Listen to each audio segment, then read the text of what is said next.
Okay, we're on Sheviit Parakeh, Mishnah Tet. Sheviit Parakeh, chapter 5, Mishnah Tet, the 9th Mishnah. It says that we're in the middle of talking about being misayeh lidvar avera, i.e., can you do things that you know or you think or you're a suspect will lead to someone doing something sinful, even though you actually didn't do anything sinful, but if you assist them, then they're helping them do something sinful. So let's say, for example, your neighbor comes over to you and he says, listen, we're going to drive to the beach. Can you tell us the best way to get to the beach? Can you give them directions or not? It's a very interesting question because you know you're helping them. And let's say if you said to them, I'm really uncomfortable because it's Shabbat and I'm uncomfortable giving directions because I am assisting you, maybe they wouldn't go. That situation, it's not so clear. You can actually give them directions. Says the Mishnah. So our Mishnah discusses a similar case. Mash'elet isha lechaverta chashuda al shvi'it nafa ukvara v'rechaim v'tanur. A woman has chaverta, her friend, is chashuda al shvi'it. She's suspect. We talked about a person who's chashuda al shvi'it. She is suspect vis-a-vis halachot al shvi'it, i.e., it's pretty known that she and her family either collect grain on shvi'it in an improper way, or the Bartanura says, chashuda al shvi'it, she's suspect, le'echol peirot shvi'it achar ha-bi'ur, below bi'ur.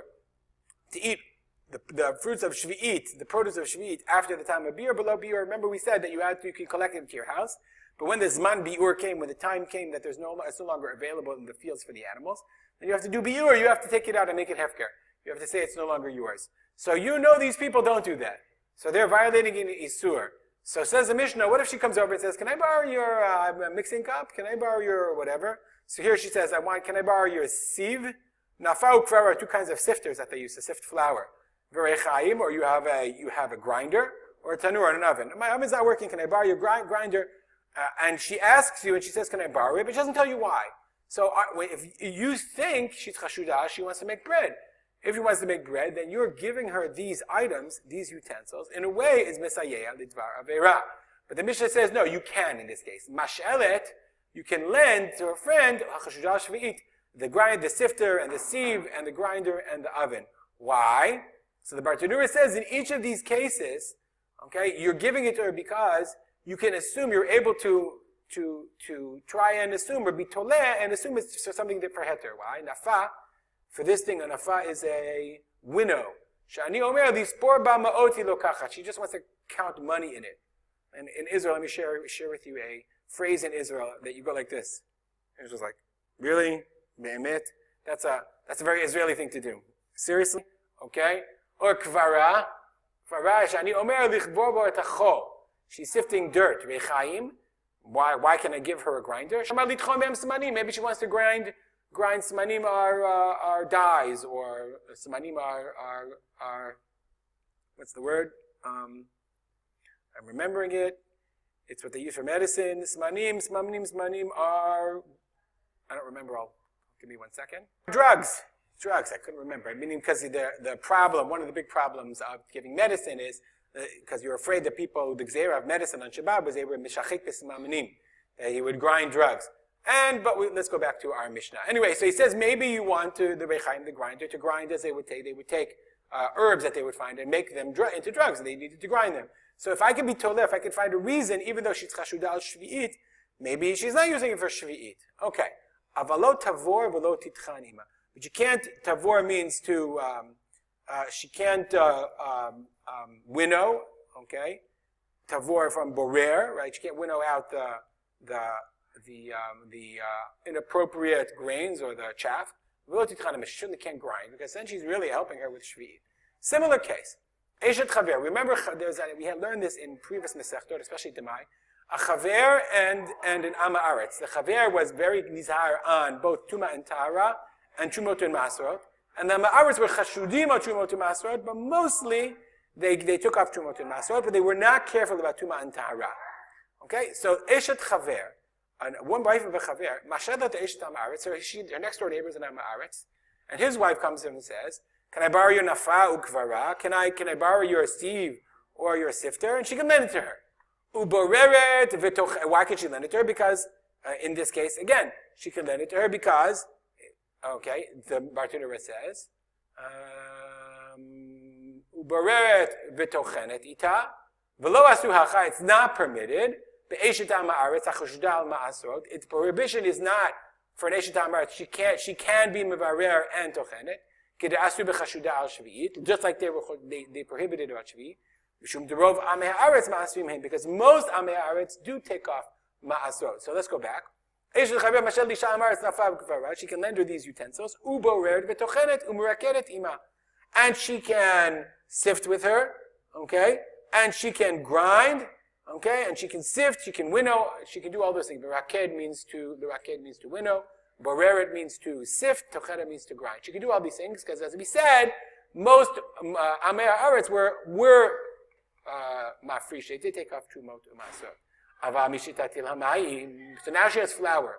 When she places the water, lo tiga etzla. She cannot touch the dough. Why? She'en machzikin yidei over avera. Because you can't. In that case, you are mechazik yidei over avera. What is the problem with an am haaretz? The answer is the following. Says the Bartanura, and she places water in the dough, though she can't touch it. The fee, because mishe gilgila. As soon as you get that flour wet, hutbila lechala. Then it becomes tevel for chala. Then they are take off trumot u'masot, but now it becomes tevel for chala. The kamitam machmat kelim tmeim, and but amei haaretz have kelim tmeim. They're not careful about tuma in tahara. Shavi huchshir lekabel tuma. As soon as something got wet, then it becomes machshir lekabel tuma.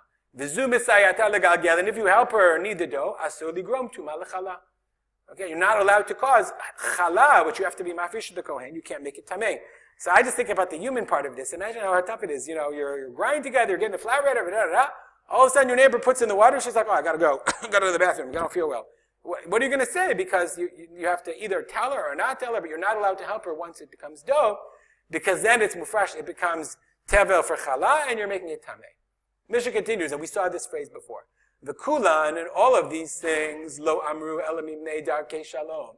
All these things, you're really not supposed to help people. Kulam lo amru, lo hitiru lashilam kelim ulisayam below sha'at aveira. We only said that you're allowed to help them and lend the kelim and all those things, mishum darkei shalom. See, i.e., really, in the ideal situation, you're not supposed to help her at all. You're not supposed to give her anything, because you are indirectly helping her be over aveira. You know she's going to use the grinder. So you say, well, maybe she used it for a permittable purpose, but you know she's going to use it for a prohibited purpose. So, but the reason Chachamim said that you have to, or you should give it to her is, Midnei Darkei Shalom. Because what's going to benefit? I mean, it's interesting. Darkei Shalom is a very important value, and you're not supposed to be Messiah over Avera. So if you can find a reason or an excuse, then, okay, Darkei Shalom comes into being. But if you can't, if you're actually being Messiah over Avera, then Darkei Shalom doesn't make a difference. You can't permit everything to be Darkei Shalom. And that's something that people make a mistake. There's a balance. Yes, there's an idea of Darkei Shalom, but up to a point. If I have an excuse, if I can make a reason, then fine. But once I know I'm aiding and abetting someone doing something wrong, then Darkei Shalom is not a factor, and it becomes prohibited. When the Mishnah continues and finishes, you encourage non-Jews to produce on Sheviit, Israel, but not Jews. V'sho'alim b'shlomam, and you're higher than non-Jews. Again, mipnei darkei shalom. We saw this Mishnah before. You should darkei shalom. Really, Chazal weren't so excited about non-Jews hanging out in Israel, and they didn't want to be friendly with them. What are you going to do? The non-Jews are in the land. The value of darkei shalom encourages us to be friendly, be nice to your neighbors, say hello, etc., etc., etc. Because they had no control, and they couldn't enforce no relationship with the non-Jews. So therefore, it would be better to have a positive relationship. We'll stop here. It's interesting. You just have to think about what does it mean, the implication of sho'alim b'shlomam mipnei darkei shalom. If there was not a factor of darkei shalom, what would Chazal have said? We'll leave that as an open question, but I think it's different than what we would necessarily say today. We'll stop here. If you have any comments or questions, feel free to contact me at, it's not open, at rspolter@gmail.com. I will dedicate the learning to the memory of my father. Let's open this. Harav. Dedicate the learning to the memory of my father, Harav Simcha ben Yitzchak Kalman. Have a great day.